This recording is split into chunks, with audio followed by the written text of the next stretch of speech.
오늘은 교회가 무엇인지 세 번째 말씀을 드리도록 하겠습니다. 교회가 무엇인지를 알지 못하면 병든 신앙인이 되고 세상 속에서 소금과 빛의 역할을 감당하지 못하는 세상에 그저 밟히는 그리스도인이 되며, 또한 교회를 자기 중심적으로 이용하는 육적인 신자가 된다. 교회론의 첫 번째 시간에 말씀을 드렸습니다. 교회가 무엇인지를 아는 것이 너무 중요합니다. 그렇게 오랫동안 교회 생활을 하고 있으면서도 교회가 무엇인지를 잘 알지 못하는 경우들이 있어요. 그러다 보니 교회 생활이 잘못된 교회 생활을 정상적인 것처럼 착각하는 이런 경우들이 있는 것을 보게 됩니다. 오늘 교회가 무엇인지 세 번째 서론에 보게 되면은 이런 신뢰가 나옵니다. 필립 얀시가 쓴 놀라운 하나님의 은혜라는 책에 보면은 다음과 같은 실화가 나옵니다. 미국 시카고에서 밑바닥 인생들을 상대로 일하고 있는 사람에게 한 창녀가 찾아왔습니다. 집도 없고 몸은 병들고 찢어지게 가난해서 2살 먹은 딸 하나를 먹여 살릴 수 없는 처지였습니다. 그녀가 울면서 하는 말이, 자신은 마약을 사기 위해서 자신의 어린 딸을 남자들에게 돈을 주고 팔았다고 합니다. 이야기를 들은 사람은 너무 기가 막혀서 무슨 말을 해야 할지 몰랐습니다. 겨우 물어보기를, 교회 가서 도움을 받아볼 생각은 해보았습니까? 그러자 그녀는 혐오감을 드러내며 말하기를, 교회요? 거기는 뭐 하러 가요?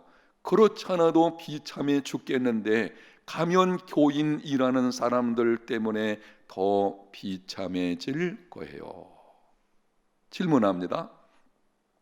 2000년 전 예수님은 이 여자와 같은 밑바닥 인생들을 영접하시고 피난처가 되셨습니다. 그런데 오늘날 교회에서는 밑바닥 인생들이 더 이상 환영을 받지 못하고 있습니다. 이유가 무엇이라고 생각하십니까? 여러분 생각이 어떻습니까? 모든 교회들이 다 그렇다고 할 수는 없겠지만, 많은 교회들이 밑바닥 인생을 살아가는 사람들이 그리 환영받지를 못하는, 왠지 그들과는 거리감을 가지고 있는, 교회가 이제는 세상 속에서 열려있는 공동체가 되지 못하고 있는, 왜 그런 일이 일어난다고 생각을 하십니까? 한 단어로 말씀을 드리면 뭐가 없기 때문일까요? 기독교의 놀라운 특징, 세상의 종교들과 다른 기독교만이 가지고 있는 아주 놀라운 특징이 하나 있죠. 한 단어로 말씀을 드린다면 따라합니다. 은혜. 은혜로 세워진 공동체가 교회인데, 어느 때부터인가 은혜보다는 공로의식이 강하여지게 되고, 은혜보다는 도덕성의 문제를 따지게 되어지고, 그러다 보니까는 도덕적으로 문제가 있는 사람들, 세상 속에서 여러 가지 측면에서 밑바닥 가운데 있는 사람들이 나오기가 힘든 이런 문제가 있게 되는 것입니다. 여러분, 교회는 은혜 공동체입니다. 무슨 공동체라고요? 은혜 공동체입니다.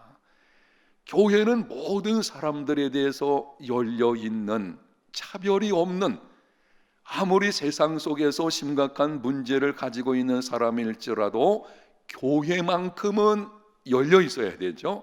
그게 은혜 공동체인 것입니다. 교회 안에서 차별이 이루어져 가지고 부자가 들어오면은 영접하고 가난한 사람이 들어오면 차별하고, 그건 교회가 아니에요. 교회는 은혜는 차별이 없습니다. 누구든지, 예수님이 그렇게 하셨잖아요. 예수님께서는 당시 정말 죄인으로 소문난 사람들, 세리들, 이런 사람들과 친구 되고 함께 식사하셨거든요. 그런데 그러한 종류의 사람들, 죄인으로 소문난 사람들과 거리를 두고 그런 사람들과 교제하고 있는 예수님을 비난한 사람들이 있죠. 누굽니까? 바리새인들과 서기관들이죠. 오늘날 교회가 그럴 수 있어요. 어느 순간 교회가 바리새인들과 서기관들처럼 돼가지고 판단하고 정죄하고 거리를 두고, 이거는 교회 공동체의 모습이 아닌 것입니다. 자, 오늘 세 번째, 교회는 영원한 가족 공동체이다. 복습을 하겠습니다. 지난주에 말씀드린 거 기억을 해보십시오. 첫 번째로 교회는 어떤 공동체라 그랬죠? 그리스도 예수 안에서 하나인 공동체. 기억나시죠? 어떤 면에서 여러분 기억나시면 대단한 겁니다. 이 기억난다는 것이 쉽지 않거든요. 요즘에는 어느 정도 아마 나이 드신 분들은 어떻습니까? 듣고 뒤돌아서면 잊어버리고. 따라합니다. 괜찮다. 괜찮습니다. 다 기억하면은 머리가 완전히 과부하될 수도 있잖아요. 또 잊어버릴 수 있는 것이죠. 그래서 또 다시 배우게 되는 것이고, 첫 번째는 교회는 그리스도 예수 안에서 하나인 공동체이다. 그리고 두 번째는 교회는 그리스도의 무엇이다? 몸이다 라고 하는 것을 여러분이 배우셨고, 오늘은 세 번째, 교회는 영원한 가족 공동체입니다. 거기 에베소서 2장 19절, 그러므로 이제부터 너희가 외인도 아니요 손도 아니요 이 나그네도 아니요 오직 성도들과 동일한 시민이요 하나님의 권속이라. 거기에 줄을 쳐놓으십시오. 하나님의 권속이라는 말에 줄을 쳐놓으시면, 권속의 헬라어는 오이코스이며 그 뜻은 무엇입니까? 가정 혹은 가족입니다. 그러니까 에베소서 2장 19절에 하나님의 권속이라 하는 말은 이런 말이죠. 하나님의 가족입니다. 교회는 하나님의 가족 공동체입니다. 가족 같은 곳이 아니라 하나님의 가족입니다. 우리는 이렇게 생각을 할 수 있죠. 교회는 가족 같은 곳이야. 그거 아니에요. 교회라는 것이 본질적으로 가족 공동체입니다. 우리는 하나님의 가족들이지 가족같이 그건 아니라는 뜻입니다. 그러므로 모든 그리스도인들은 하나님의 가족 공동체인 교회에 속하여 하나님의 가족들과 함께 살아야 합니다. 이렇게 말하는 사람들이 있습니다. 교회는 가능한 깊이 들어가지 않는 것이 좋다. 나 홀로 신앙생활로 충분하다. 아마 여러분들도 리더가 되기 전에는 초신자 때라든지 아니면은 그냥 교회를 왔다 갔다 예배만 보는 그 상황에서는 이런 생각이 들 때도 있을 것입니다. 너무 깊이 들어가면 안 돼. 교회에 깊이 들어가면은 못 볼 것을 보게 되어지고 실망하게 될 거야. 교회는 일정한 거리를 두고 생활하는 것이 좋을 것이고 나 혼자서도 충분히 신앙생활을 할 수 있다 라고 생각하면서 아무도 모르게 예배드리고 집으로 돌아가는 사람들이 있습니다. 여러분, 거기 기록된 대로 이런 사람들은 구원이 무엇인지를 알지 못하는 사람들입니다. 굵은 글씨, 아주 중요한 말씀이죠. 같이 읽겠습니다. 구원은 개별적이지만 결코 사적인 것은 아닙니다. 예수 믿는 사람들이 이 말씀 놓치면 안 돼요. 구원은 개별적입니다. 내가 예수를 믿어야만 구원받게 되는 것입니다. 다른 사람의 믿음으로 구원받는 것이 아니고 하나님께서 나 한 사람 한 사람을 부르시고 믿음으로 구원받게 되죠. 그런데 그 구원 속에는 사적인 것이 아니다라고 하는 것은 공동체로 부르시는 것입니다. 예수님께로 나아간다는 것이 예수님 그분뿐 아니라 그분의 몸인 교회로 나가는 것입니다. 그러니까 이렇게 생각하셔야 돼요. 내가 구원받았다라고 하는 것에는 구분하면 두 가지 부르심이라는 뜻이 있습니다. 하나는 그리스도께로 부르시는 것이고, 하나는 그리스도의 몸인 공동체 교회로 부르시는 거예요. 절대 사적인 것이 아닙니다. 그래서 반드시 영적 가족인 교회 공동체 안에서 함께 지내야 합니다. 하나님의 가족으로 함께 살아가야만, 리고렌 목사님이 쓴 목적이 이끄는 삶이라는 책에 보면은 이 내용이 잘 기록된 것을 조금 정리해 봤는데요, 이렇습니다. 우리가 하나님의 가족으로 함께 살아가게 되면 첫 번째로 몇 가지 유익들 가운데 첫 번째로 내면의 공허함을 채울 수가 있습니다. 내면의 무엇을? 공허함을.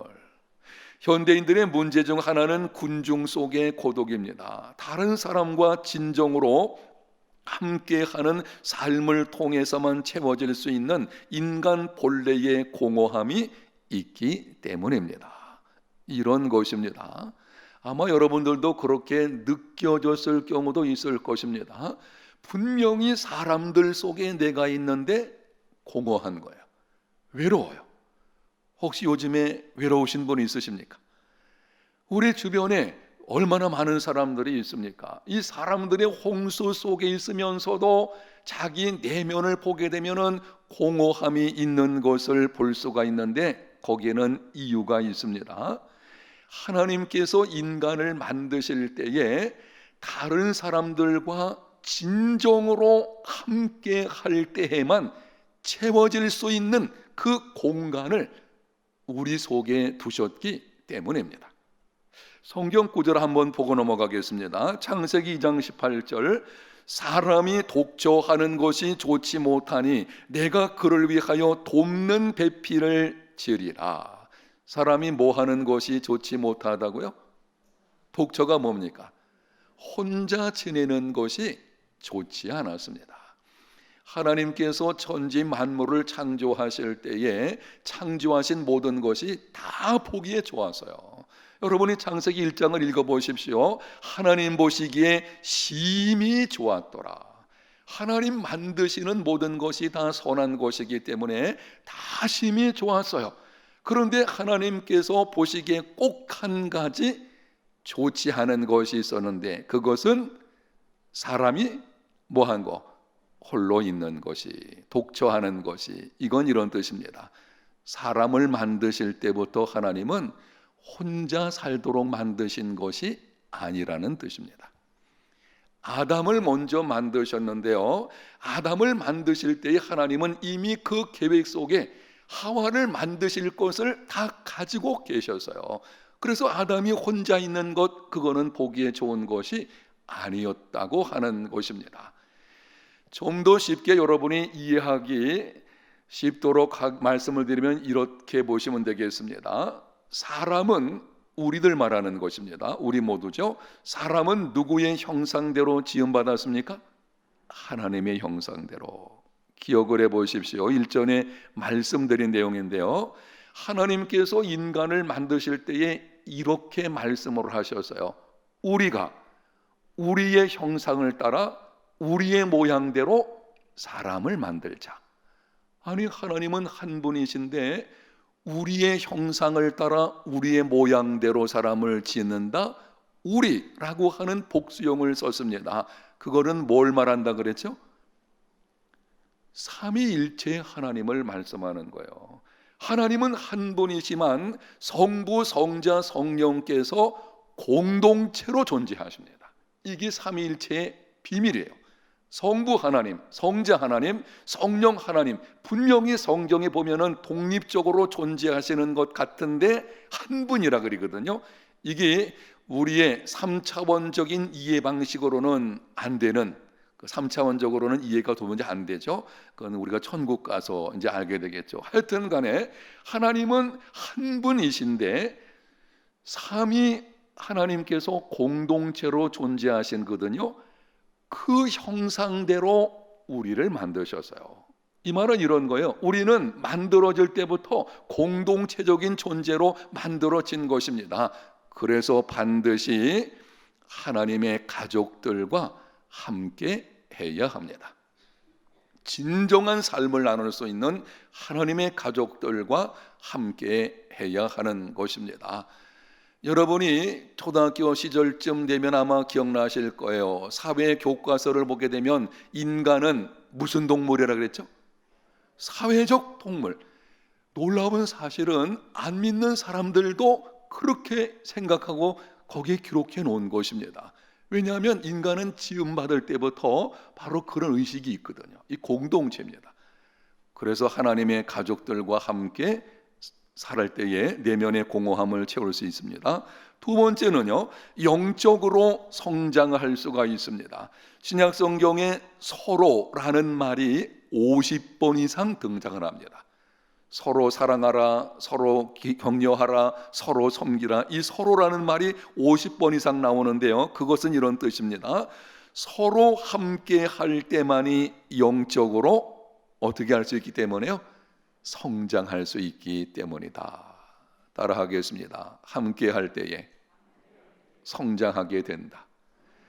이런 방식으로 생각하는 사람들이 있습니다.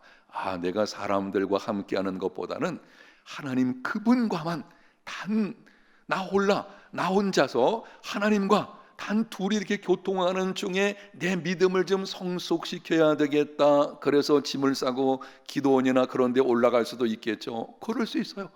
여러분들이 하나님과 딱 대면해 가지고 나 홀로 교제하는 중에도 믿음이 성장을 하기는 합니다.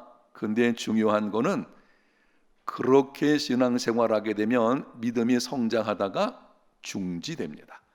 더 이상 넘어가질 않아요. 신앙생활의 성장은 다른 사람과 함께함을 통해서만 되어지는 부분이 있어요. 나 혼자 하나님을 섬김으로 되어지지 않는 다른 사람과의 관계 속에서만 비로소 성장되어지는 것이 있는 것입니다. 그 다음에 이런 내용이 있어요. 함께 설명합니다. 교회 가족들도 인간이기 때문에 때로 무엇을 일으킬 수 있죠? 갈등입니다. 그러나 명심해야 됩니다. 진정한 성숙은 갈등을 통해서 이루어지게 되는 것입니다. 자, 오늘 여러분이 이 중요한 비밀의 말씀을 잘 기억하시면 좋겠어요. 신앙생활의 성장이라고 하는 것은 하나님의 교회 공동체에서 다른 사람들과 함께하는 중에 함께하면 갈등이 찾아오게 돼 있어요. 사람들이 이렇게 만나게 되면은요, 여러분 신앙생활할 때 교회에서 갈등들 느끼고 있죠? 느껴봤죠? 뭐 한 번도 안 느낀 것처럼 표정을 짓고 계신데 갈등이 찾아오거든요. 왜냐하면은 교회 안에는 온갖 종류의 사람들이 있거든요. 이상한 사람들이 있거든요. 그 이상한 사람이 누가 이상한 사람이에요? 누가? 여러분 착각하지 마세요. 다른 사람이 이상하기 때문에 갈등이 온다. 그거 아니에요. 내가 이상하기 때문에 갈등이 찾아오는 것입니다. 그래서 이 갈등이라는 것은 부딪히는 것이고 부딪힘을 통해서 비로소 내 속에 있는 것이 깎여지게 되는 것입니다. 전에 제가 설교 시간에 거제도의 몽돌 해수욕장 가지고 설명한 적이 있었는데요. 이 몽돌, 여기 왜 우리 해운대도 바닷가 철길 따라가면 그 몽돌 그거 나오죠. 그거 있는데 이 몽돌이 뭔가요? 혹은 모리돌이라고 부르는 것인데 동글동글한 돌이 있잖아요.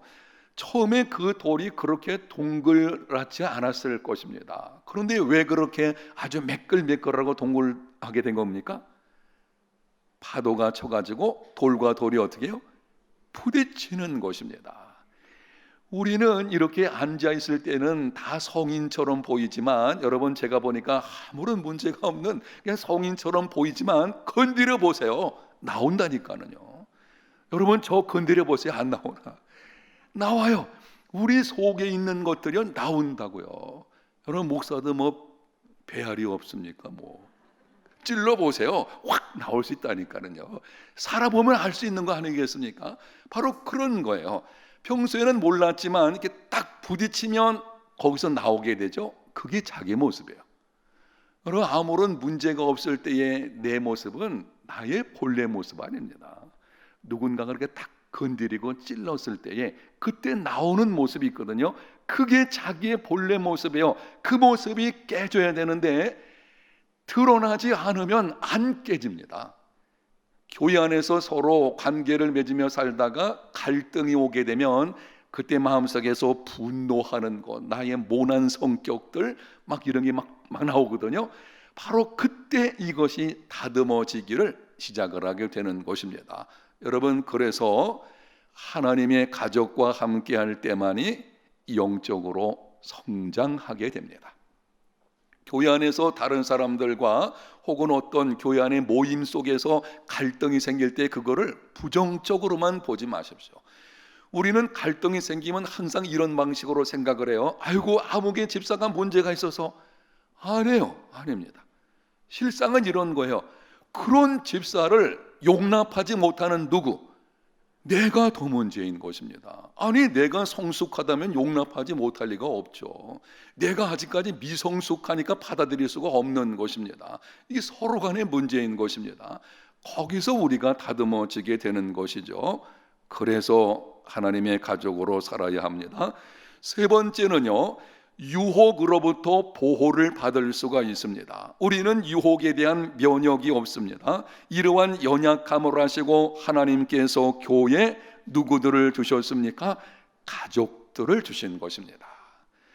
우리는 유혹에 대해서 우리의 신앙생활을 넘어뜨리게 하는 악한 영들이 있죠. 사탄과 귀신들, 이 악한 영적인 존재들이 있는데요, 특별히 우리를 바르지 못한 길로 인도하는 그 이단 같은 것도 있잖아요. 제가 목회하면서 놀라운 일 중에 하나는 진짜 신앙생활 잘 하셨던 분 같은데 이단의 미혹에 넘어져 가지고 한순간 그쪽으로 빠져나갔어요.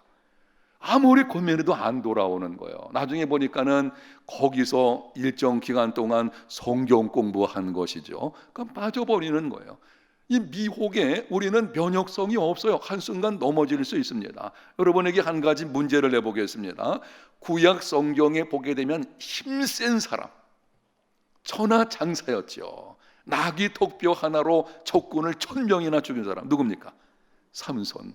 삼손이 넘어지게 된, 그래서 머리가 잘려나가고 힘을 잃어버리게 된 이유가 뭔지 아십니까? 어떻습니까? 이유가 뭐예요? 한 여자 때문에. 성경에 보게 되니까 이 들릴라가 삼손을 힘들게 할 때 표현에 의하면 성경에 이렇게 기록되어 있어요. 삼손이 너무 힘들어서 고민돼 가지고 죽을 지경에 떨었어요. 왜냐하면 나시린이었잖아요. 그렇다고 나시린의 비밀을 말하면 안 되잖아요. 근데 계속 졸라대고 이거 어떻게 하면 좋을까? 그 시험에 빠져가지고 너무 힘든 거예요. 문제는 여기 있는 것입니다. 그거를 함께 의논해 가지고 해결을 함께 하는 사람이 없었던 것이 문제죠. 다른 사사와 달리 삼손의 경우에는 혼자서 일을 하게 되는 것을 보게 됩니다. 그러니까 자기가 고민이 있고 힘들 때 이것을 좀 내어놓고서 함께 나누게 되면 거기서 해결책도 얻고 힘을 얻게 되는데 그게 없는 거예요. 여러 마찬가지입니다. 우리 속에 있는 고민거리들, 힘든 것들을 어떤 경우에는 너무 힘들어서 그냥 죽을 지경 같은 경우도 있잖아요. 그때 그걸 나만 품고 있으면은요, 어떻습니까? 그거 계속 품고 있으면은 나중에 정신적으로 우울증 같은 거 올 수 있어요. 속에서 화병 생기고 막 시댁에서 힘들게 하면은 콱콱 쌓여가지고 화병 생기. 이건 내놔야 돼요. 근데 어떻게 내놓을 수 있습니까? 하나님의 가족들과 함께 해야 합니다. 우리는 순식간에 넘어질 수 있어요. 여러분, 이렇게 하셔야 됩니다. 혹시 누군가가 여러분에게 다가와서 이거는 교회 리더라고 해서 나는 상관없어, 안 해요. 어떤 친한 사람이 와가지고 우리 성경 공부 어디서 재밌게 한다는데 가보자. 그럴 때 조심하셔야 돼요. 우리 면역성 없어요. 그래 한번 가볼까? 호기심에 거기 들어가서 한 번, 두 번 가게 되면은요, 그냥 거기 넘어지는 거예요. 그래서 여러분이 어디 성경 공부 모임에 누군가가 가자 그러면 반드시 교역자들에게 물어보셔야 되고 확인하셔야 돼요. 진짜 거기가 바른 곳인지 확인하셔야 됩니다. 하나님의 가족들을 붙여준 이유가 거기 있는 거예요. 서로 붙들어주라고 하는 것이죠. 네 번째입니다. 사명을 감당할 수가 있다. 하나님의 가족으로 함께 살아갈 때에 다른 사람의 도움이 없이 자기 힘만으로 모든 것을 이룰 수 있는 사람은 아무도 없습니다. 세상 속에서 영적 전쟁에서 승리하려면 나 홀로 신앙을 버려야 합니다. 여러분, 성경에 보게 되면 또 하나의 퀴즈입니다. 여러분이 맞춰보십시오. 이 사람은 예수 믿는 자를 그렇게 핍박하는 사람이었어요. 그런데 이방인의 사도로 부름받아 가지고 예루살렘과 인근에 머물러 있는 기독교 공동체를 전 세계 공동체로 확장시키는 큰 역할을 했습니다. 누굽니까? 바울이죠. 여러분이 성경을 읽어보십시오. 바울 혼자 그렇게 한 거 아닙니다. 로마서 마지막 장, 로마서 16장을 보게 되면은요, 바울이 거기에 한 사람 한 사람 이름을 불러가면서 감사하고 문안합니다. 누구에게 문안하라? 왜 그렇습니까? 그 사람들의 도움으로 함께 일을 감당한 것입니다. 나 혼자 일을 감당할 수 있는 사람 아무도 없습니다. 교회가 성장하게 되면 어쨌든 간에 담임 목사가 주목을 받게 되죠. 그 목사님이 이런 식이죠. 절대 목사 혼자 되는 것이 아닙니다. 함께 이루어진 것입니다. 여러분 가운데 이렇게 생각할 수 있어요. 나는 내 인생 내가 혼자 스스로 애써가지고 여기까지 와서 안 해요. 여러분이 지금 평안한 것은 누군가 나를 위해서 중보 기도하고 있기 때문입니다. 그거 아셔야 돼요.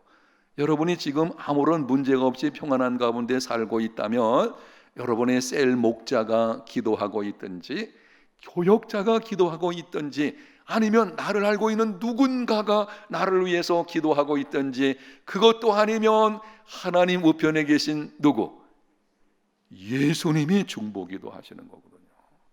주님께서 함께 하시고 붙드시기 때문에 그런 것이거든요. 하여튼 우리는 나 혼자서는요 사명 감당할 수 없습니다.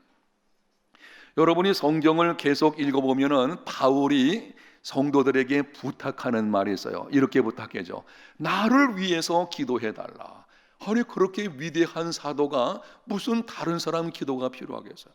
그런데 기도를 부탁하는 것입니다. 나 혼자서는 절대 신앙생활에서 승리할 수 없습니다. 하나님의 가족들과 함께 해야 됩니다. 누구와 함께 하라고요? 하나님의 가족들과. 여러분이 오늘 이 말씀을 들으셨을 테니 들었으니까 여러분만 이런 생각 가지지 말고 세론들에게도 이거 가르쳐 주셔야 돼요. 절대 혼자서는 안 된다는 것입니다. 자, 그 다음 내용 보겠습니다. 교회는 가족 공동체이기 때문에 교회 안에서는 일보다 무엇을? 관계를 중시해야 된다. 거기 밑줄을 2개 쳐놓으십시오. 일보다 관계를 중시해야 된다. 관계를 중시해야 됩니다. 그리고 이 내용을 보게 되면은 여기 좋은 예가 나와 있는데요. 창세기 4장에는 하나님을 떠난 가인의 계보가 나오고 5장에는 하나님을 섬기는 셋의 계보가 나옵니다. 두 계보를 보면 상당한 차이가 있는데 가인의 계보는 과업 중심이 되어져 있습니다. 이런 내용입니다. 제가 설명을 드릴 때 들어보십시오. 여러분이 창세기 4장을 읽어보게 되면 하나님을 떠난 가인과 그의 후손들에 대해서 기록을 하고 있는데요. 가인은 성을 쌓았고 그의 후손인 야발은 육축치는 자의 조상이 되었고 그의 후손인 유발은 수금과 퉁소, 이 음악이죠, 부는 자의 조상이 되었고 두발 가인은 굴이나 쇠를 가지고 기구를 만드는 사람이 되었다. 그렇게 기록을 하고 있어요. 그러니까 하나님을 떠난 이 가인의 계보에는 무슨 일을 했는가를 기록을 하는 것입니다. 그런데 놀랍게도 세 번째 퀴즈입니다. 하나님께서 가인, 아벨 이 사이에서 가인이 아벨을 죽였잖아요. 그래서 아벨 대신에 주신 아들이 누군가요? 누구죠? 셋이죠. 이 셋의 후손이 하나님의 그 계보, 하나님을 따르는 계보거든요.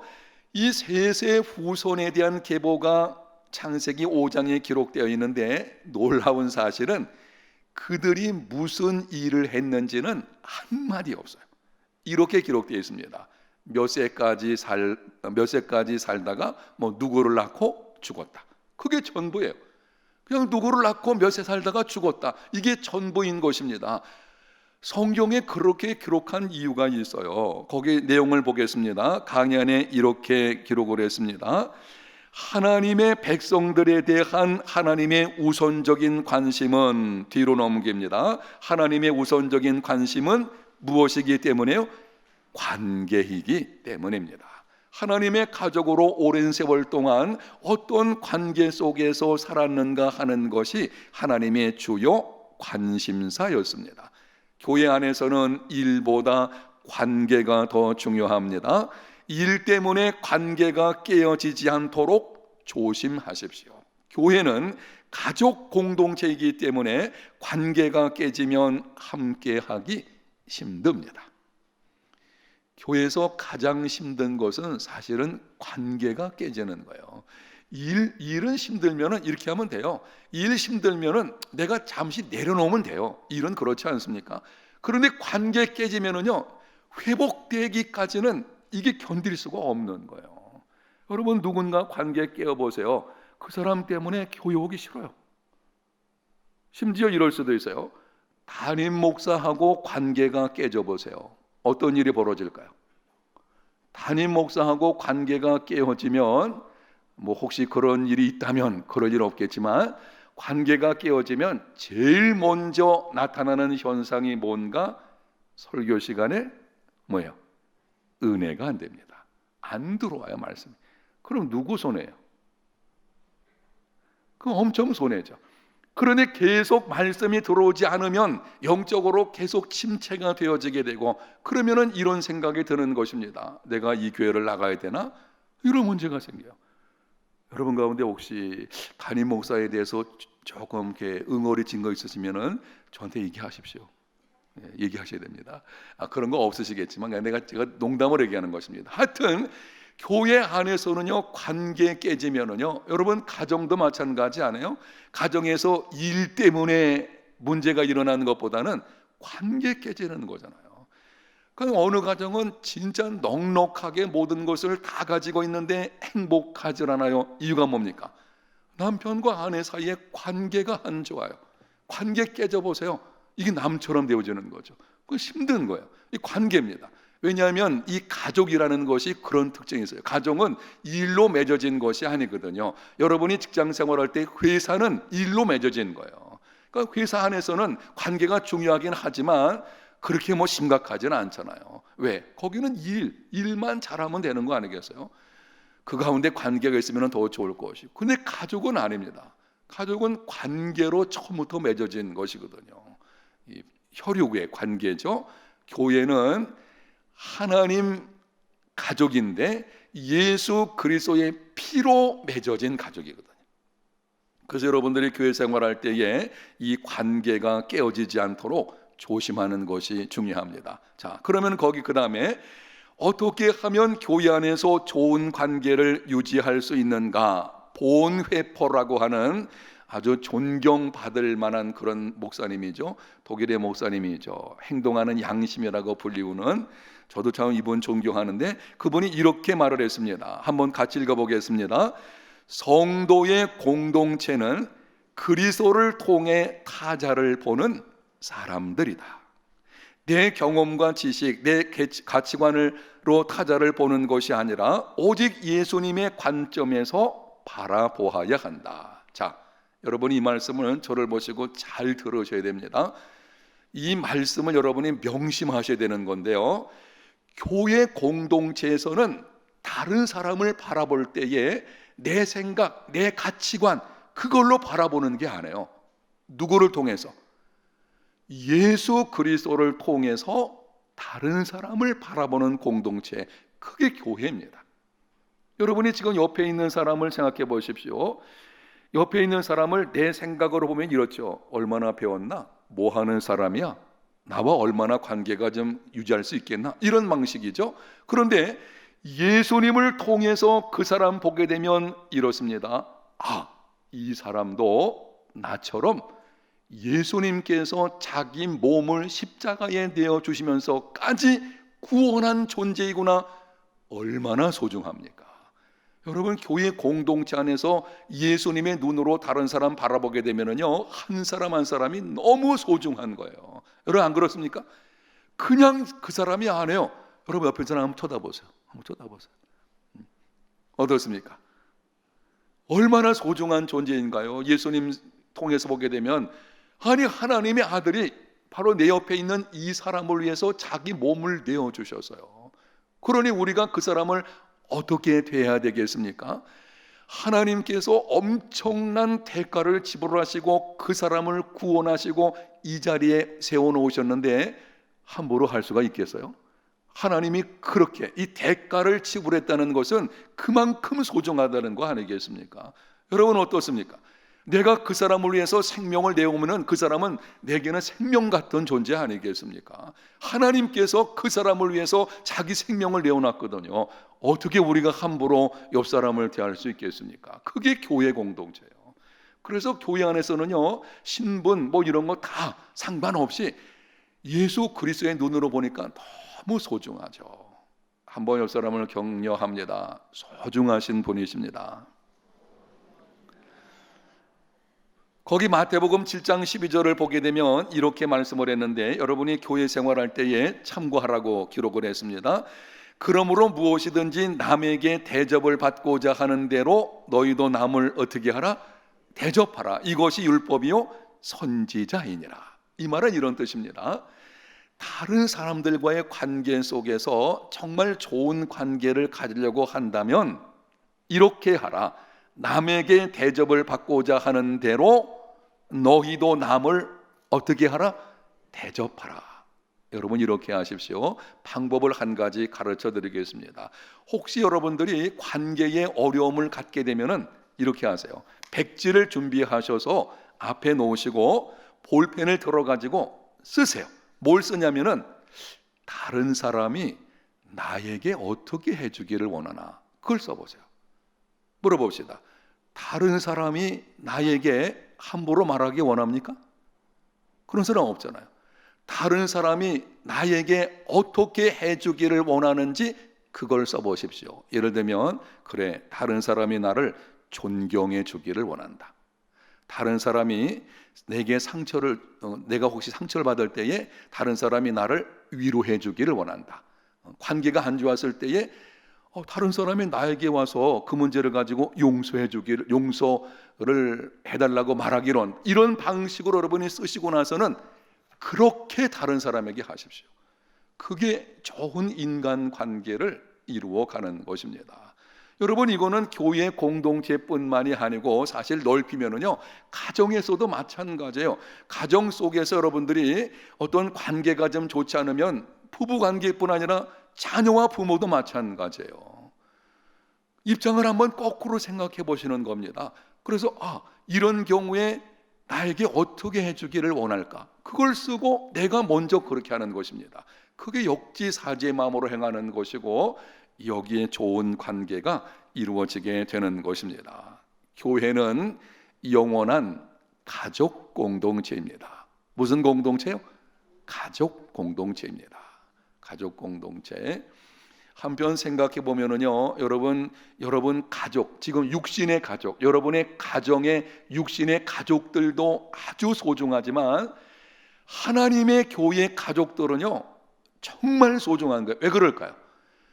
육신의 가족은 이 땅에서 죽으면 그걸로 끝나는 거예요. 이 혈육의 가족은 죽음과 함께 관계가 끝나는 겁니다. 하나님의 교회 우리 가족은 어때요?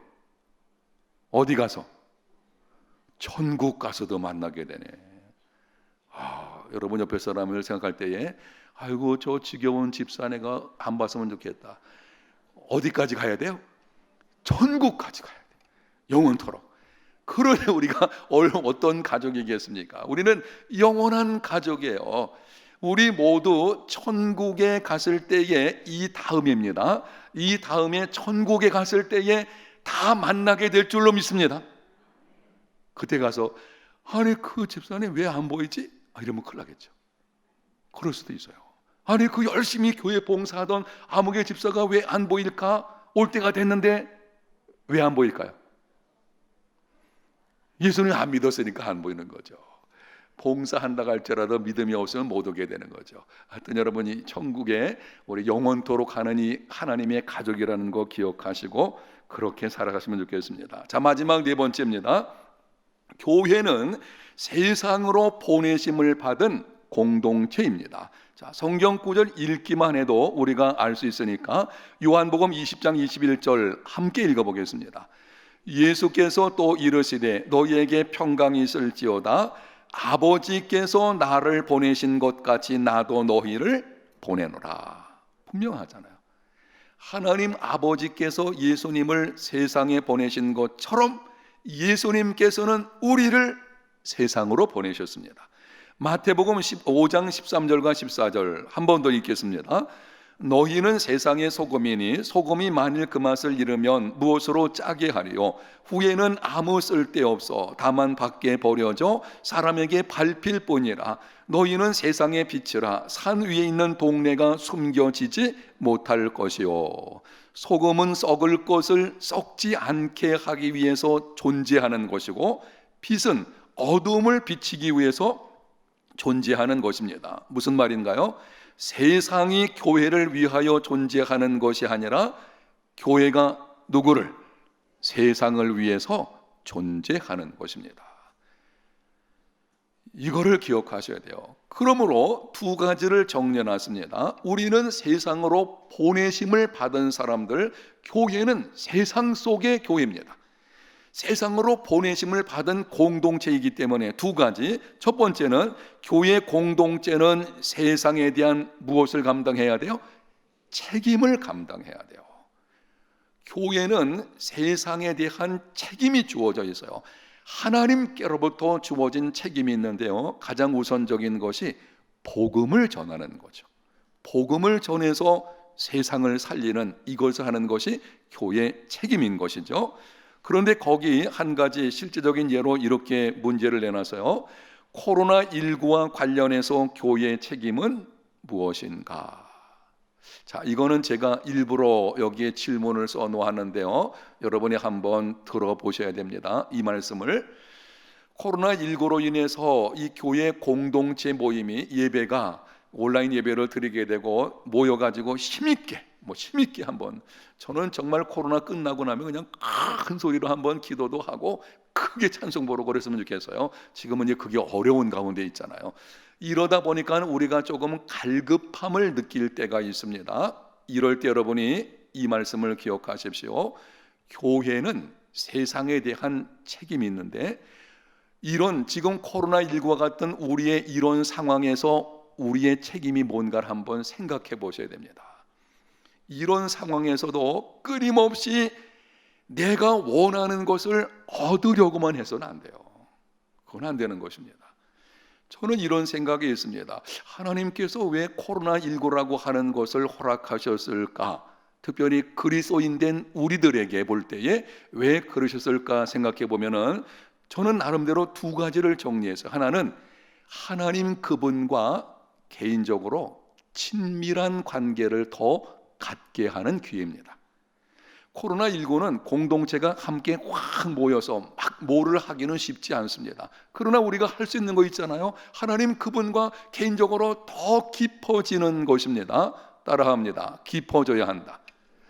여러분, 코로나19 이 상황을 그냥 헛되이 보내지 마십시오. 힘든 거 압니다. 힘든 상황이지만 오히려 이 가운데서 우리는 하나님과 더 깊어질 수 있어요. 저는 그렇습니다. 저는 지금의 이 상황을 하나님과 더 깊은 관계에 들어가려고 애를 쓰고 있어요.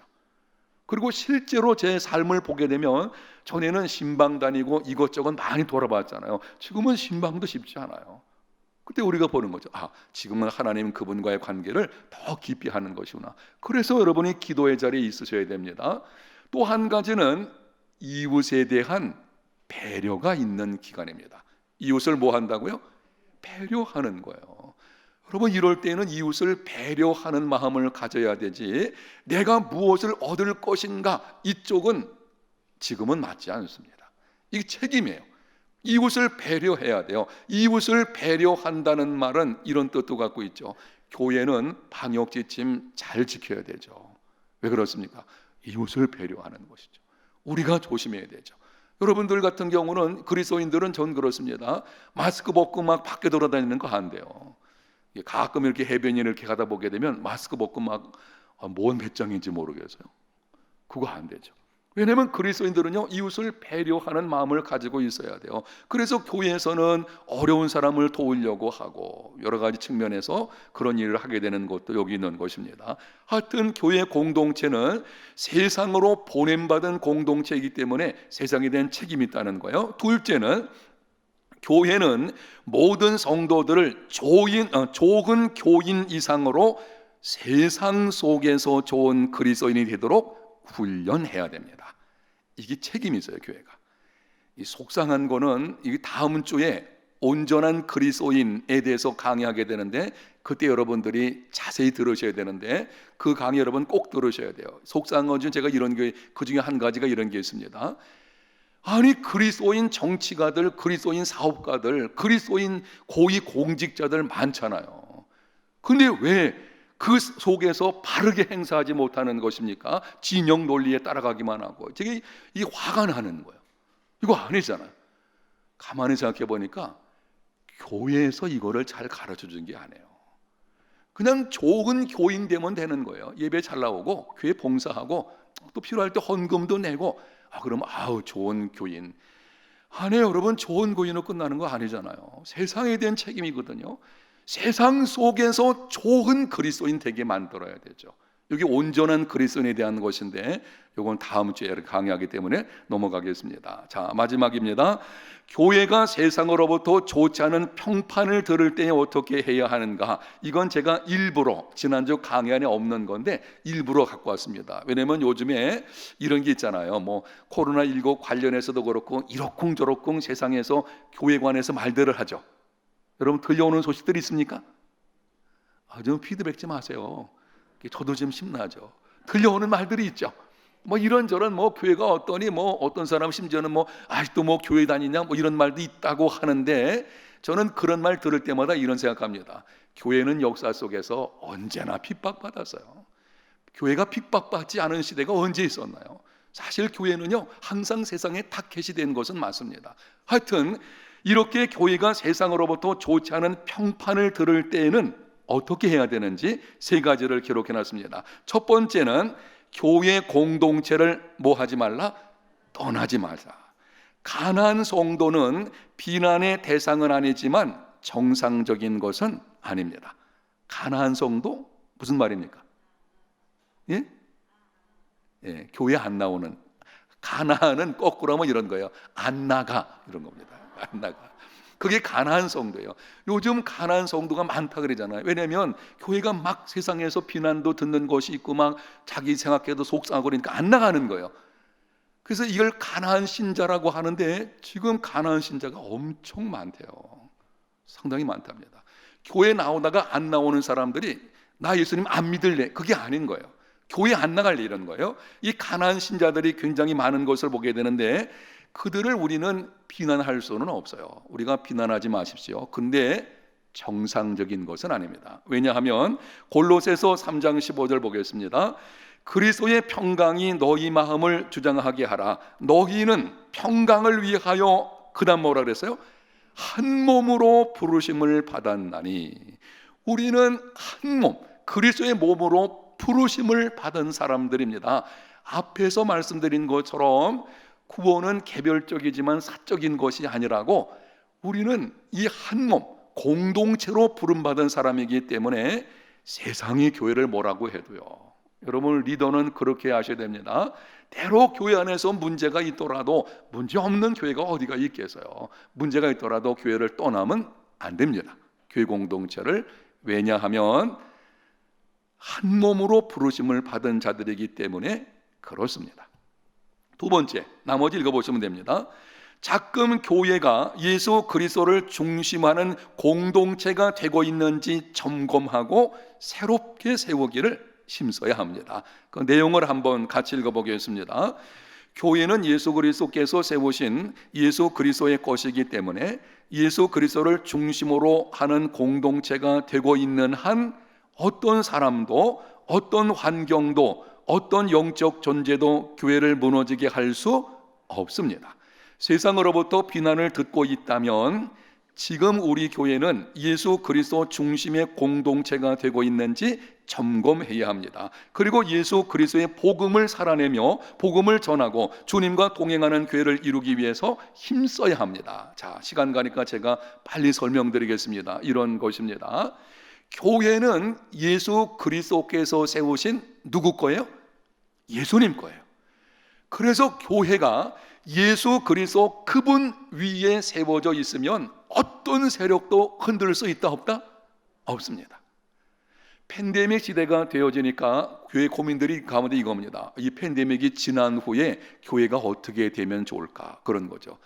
이 팬데믹이 지난 후에 우리에게도 1년 이상을 온라인 예배를 계속 드리는 분, 코로나 사태 터지고 나서 지금까지 한 번도 교회 이 당회에는 나오지 않고 온라인을 통해서 예배 드리신 분들 있잖아요. 그분들이 떨어져 나가면 어떨까? 교회가 앞으로 흔들리는 거 아냐? 이런 많은 생각들이 있다고들 하는데 저는 걱정이 거기 있질 않습니다. 팬데믹 이후에 교회가 어떻게 될 것인가 보다 더 중요한 것은 지금 우리 교회가 예수 그리스도 위에 서 있는가? 이게 중요한 거예요.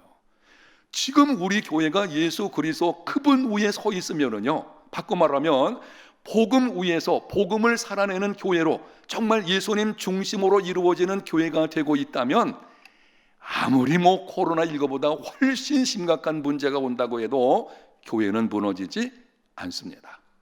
아멘.